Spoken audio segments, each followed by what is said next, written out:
All right, we're ready. The first thing I had to do was the design on the computer. So I did all of the design and it turned out cute.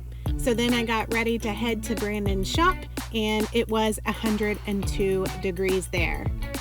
So Brandon got busy doing the last minute programming for the machine, and then we had to gather up the different tools that we would need. We had to calibrate the machine for this job, and then we watched it as it kind of chose which tools it was going to use in order to cut out all of the different parts.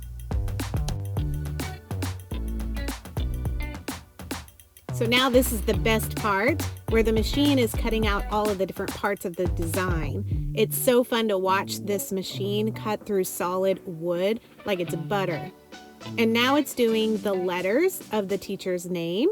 And watch this.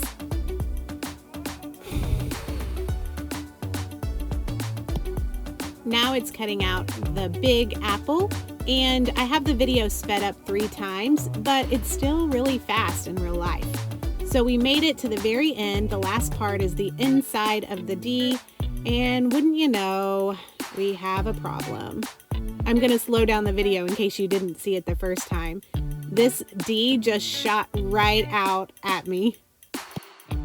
It looks like it can't be salvaged, so we had to clean up a little bit and go back to the drawing board so we could make our new D. And this time we slowed down the machine a little bit and we made it happen in more passes just to be safe. So we're done with all the parts and we are feeling pretty proud of ourselves, but there's a lot to do. And I picked up the apple in order to do the next step, and when I looked at the back, I noticed that it looks like an animal. It's so cute. So now it's time to sand the apple, and I just want to get rid of any splinters, and then I go to staining it. I stained it a rich mahogany, and it turned out pretty good, but there's more sanding to do because these letters look like this. So after a few minutes of sanding, I declawed all the letters and they're ready to go.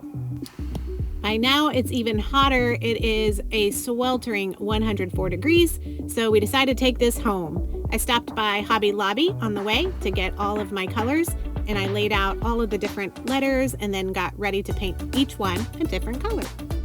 I laid out all the letters and attached them with glue, and then I was done.